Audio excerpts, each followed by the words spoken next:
Hello everybody and welcome to another episode of the Minecraft Disney Q&A. This is the series in which I wander around MC Magic answering questions all about Disney that you guys submit to me through the comments below. I've got a group of great questions this week. We're going to just dive right in and start answering them. If you have a question you want me to answer, just feel free to leave it in the comments, and I try to get to as many of them as possible, if not all of them. First question comes from Super Mario the Hedgehog. That's a game I would like to try. Let's see. Has there been any incidents at Disney World where a ride malfunctioned and resulted in injury or even death? If so, how did Disney respond? Might be much of a touchy question, but if you use it, great.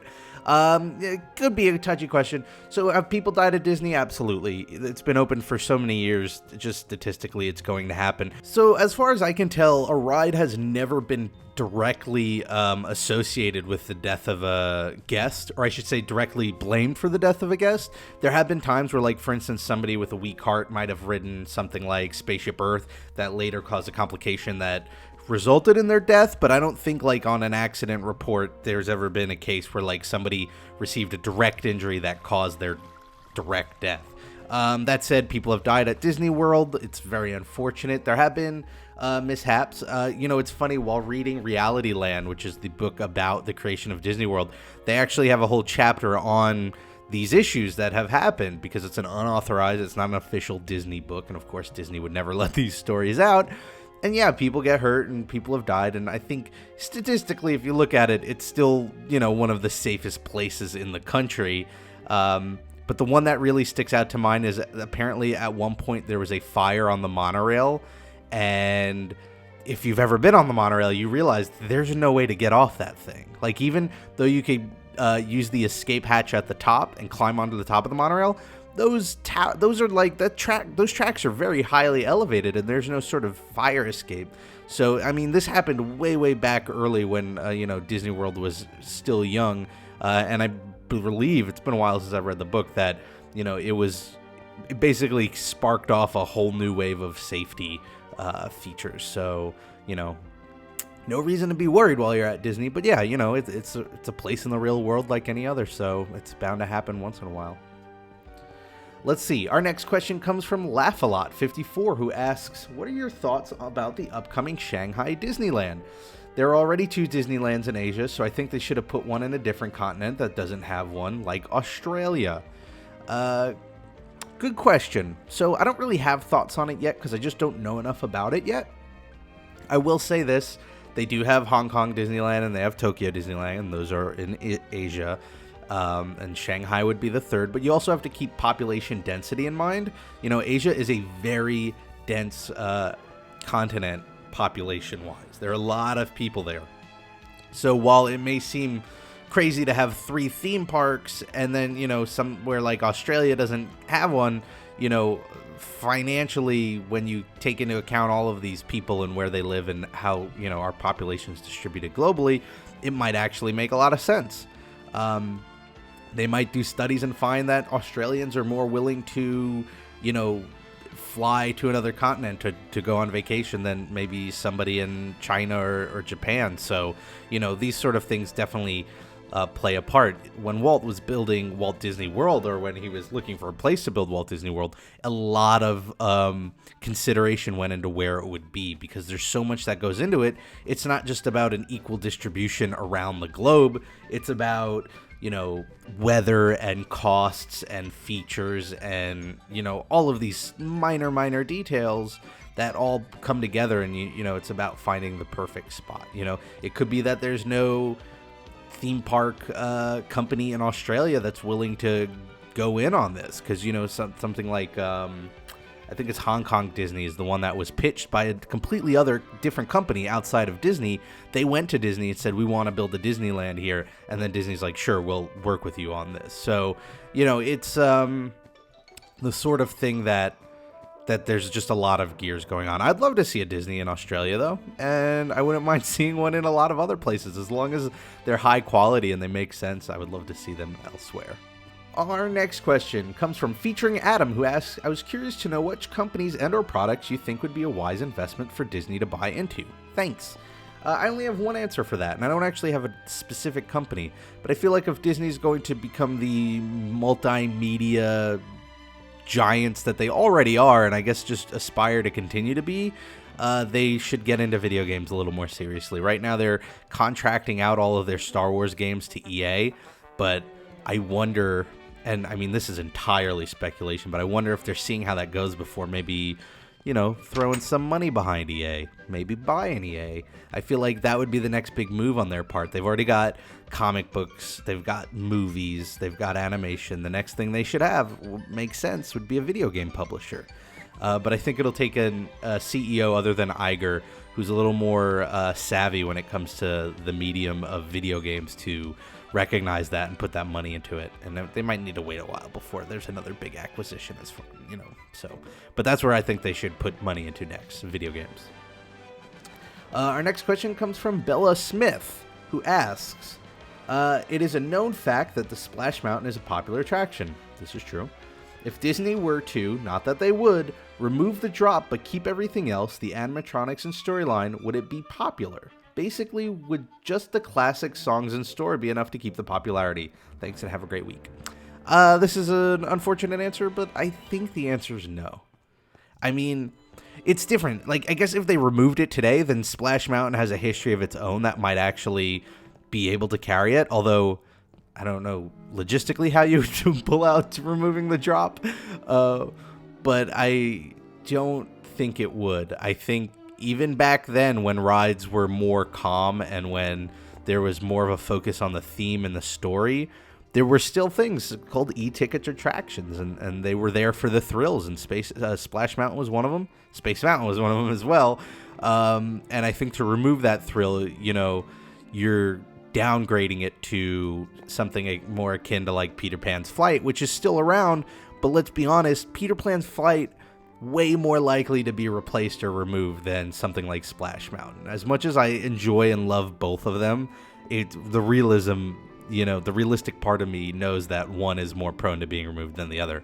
By the way, MC Magic just opened the Seven Dwarves minecart train, so you could go over and ride it there. I rode it the other day. It was really cool. But that's an interesting question. And likewise, I wonder if adding thrills to certain older rides would save them from being, removed. Okay, next up, we've got Matt5676, who asks, now after the successes of many Marvel films, do you think Disney will look to buy back Spider-Man from Sony and X-Men from Fox so that they could slot them into the Avengers timeline so that Marvel could make them awesome and very, very profitable for Disney? Yes and no is my answer. I've actually had this discussion with friends and thought about it many times. Here's my take on it. So if you don't know, even though Marvel owns the rights to those characters in general, the film rights for Spider-Man are owned by Sony right now, and the film rights for X-Men are owned by Fox. That's why Disney is not putting out any X-Men movies, that's why they're not putting out any Spider-Man, and that's why you see neither of them in the Avengers. And the reason why Sony rebooted Spider-Man is so that they could hold on to those rights, because if they didn't use them, they'd lose them. And Marvel was just getting big.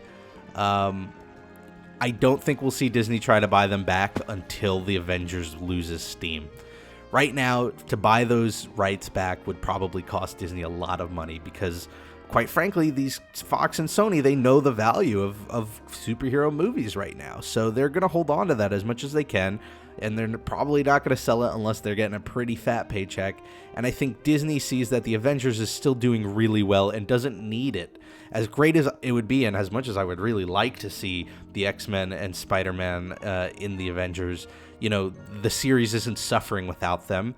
And I think we'll probably get to a point where the steam starts to drop off on all of this Avengers Marvel stuff. And I think to give it a shot in the arm, that's when you'll see Disney dish out however much they need to get those rights back so that they could fold them into the Avengers universe. That's my take. I don't know. Maybe, maybe not. Maybe... we'll see. It'll be interesting to see. And actually, I believe your question is the next question. Again, that'll sort of address this. Snowball fight. You also asked, Disney has seen successes with many of the Marvel films, such as the Avengers and Iron Man 3 and Thor and Captain America and so on, outperforming the first films in their franchises. Do you think Marvel will be greenlighting or encouraged to make more than 2 films a year? So this is an issue you need to keep in mind. Like, can you oversaturate a film market? Yes, absolutely. You could do any market you could oversaturate. And I think any company has to be careful about whether or not they're going to end up doing that. By the way, new hub, doesn't it look cool? You don't want to, just because 2 Marvel movies a year does really well doesn't mean 200 will do, even better. There is such thing as too many cooks in the kitchen, too much oversaturation, and I think hopefully the executives at Disney know that and aren't going to try and push more than 2. Although they already are, because you have Guardians of the Galaxy. I think that's coming out this year. I think they're just trying to spread it out. I think they'll spread it out as much as they can.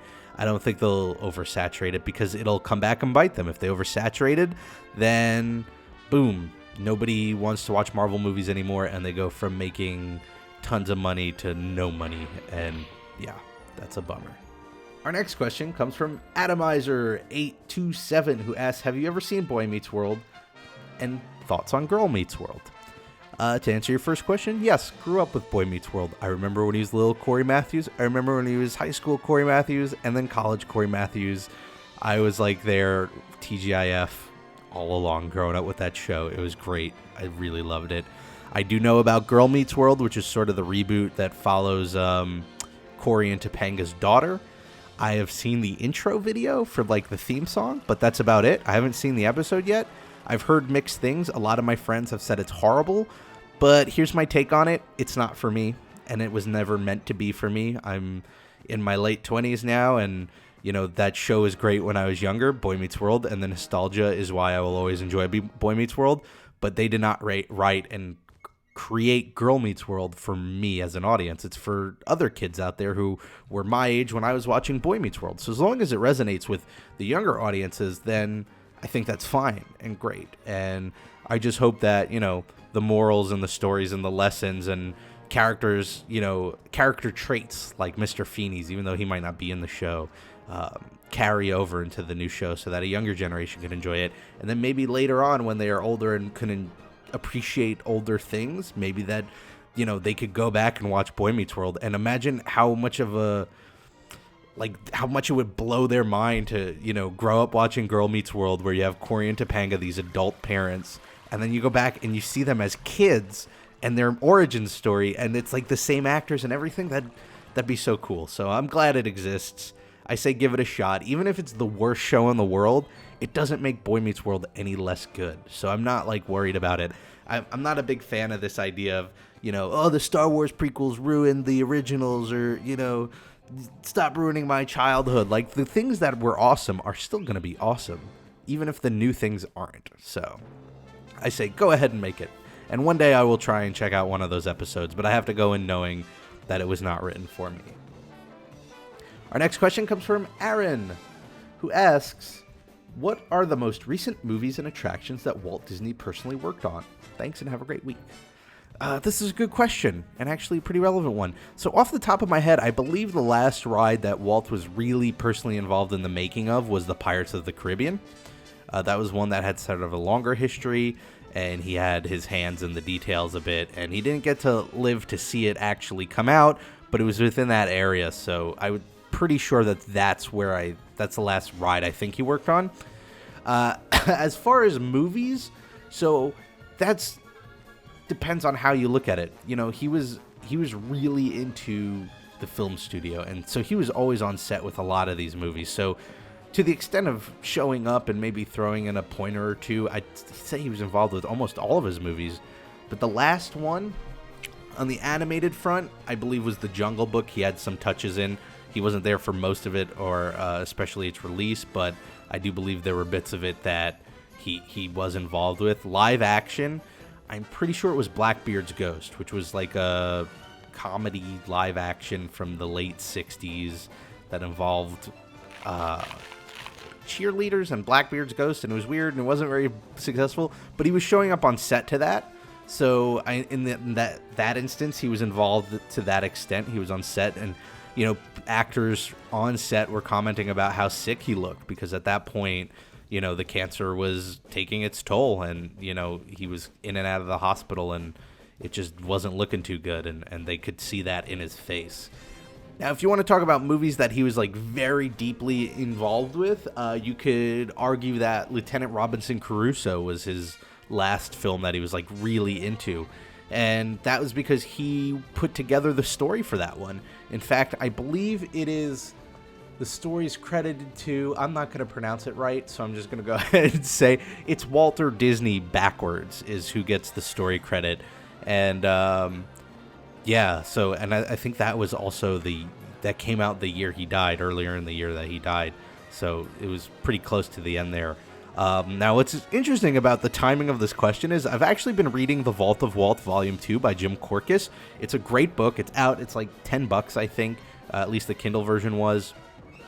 And it's a collection of anecdotes and stories about Walt Disney, both the animated side of things, the movie side of things, the theme parks. And Jim Korkis, if you don't know who he is a Disney historian who is often on Lou Mongello's Disney podcast, WDW Radio, and he tells some really fantastic stories, not just about Walt himself, but just Disney in general. And if you're a big fan of like stories like that or little tidbits that you didn't know, I highly suggest picking up Vault of Walt Volume 1 and 2, and they're not authorized by Disney, which just means you don't have to worry about them being cleaned up for, corporate imagery, things like that. So it's a very interesting take on Disney. So I thought it was funny that you asked that question at this point, because there was a chapter in the Vault 2 about him working on both Lieutenant Robinson Crusoe and on Blackbeard's ghost before Blackbeard's ghost before he died. So great question.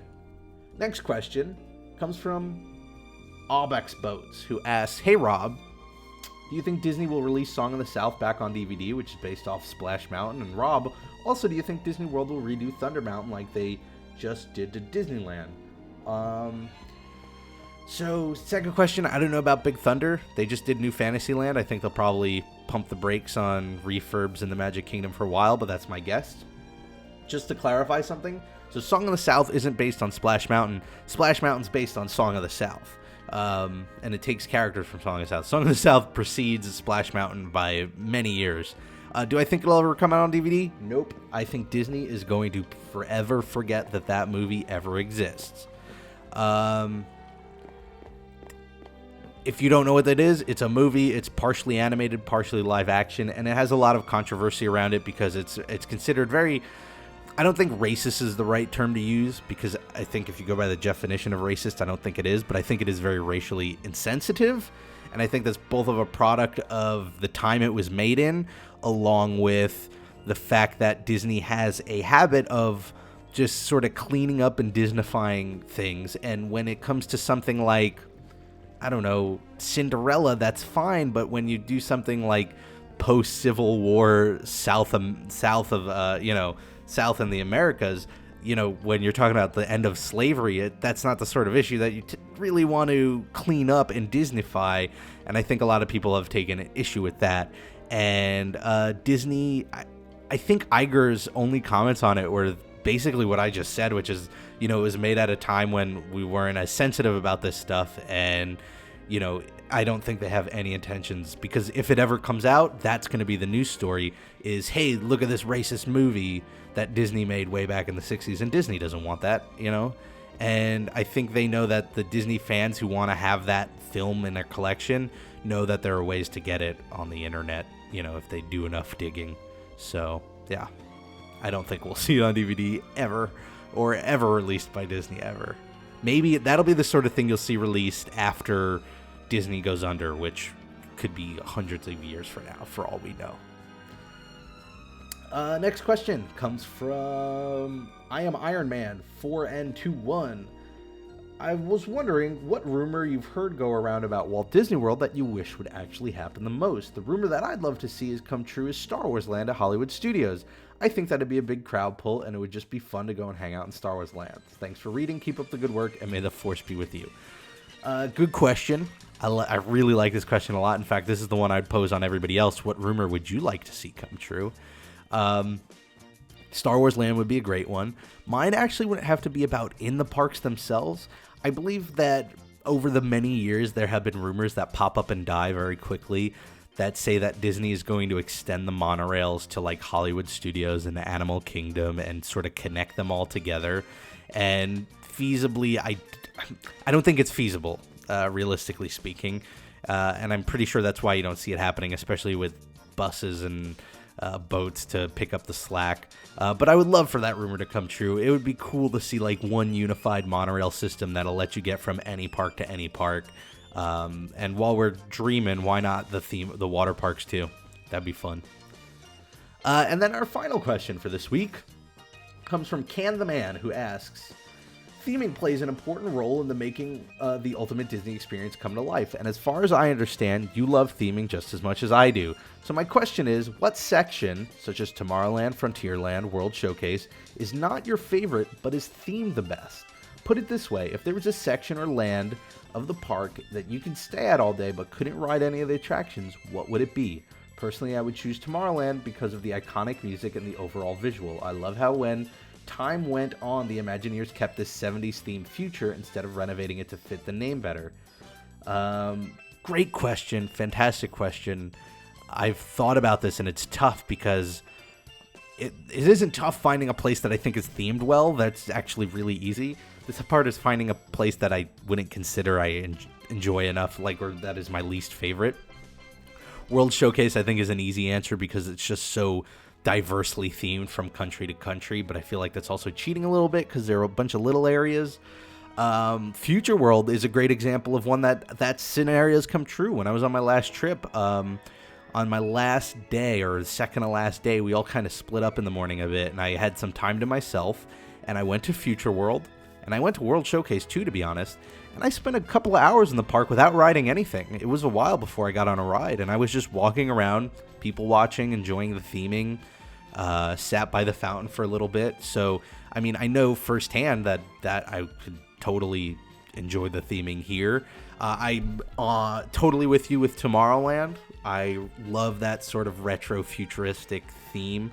I could spend all day there. I guess the real hook of the question is, least is not my favorite. I mean, they're all my favorite. I guess one I would have to think of is Frontierland. The rides, as much as I enjoy them, they're not up there on my favorites list.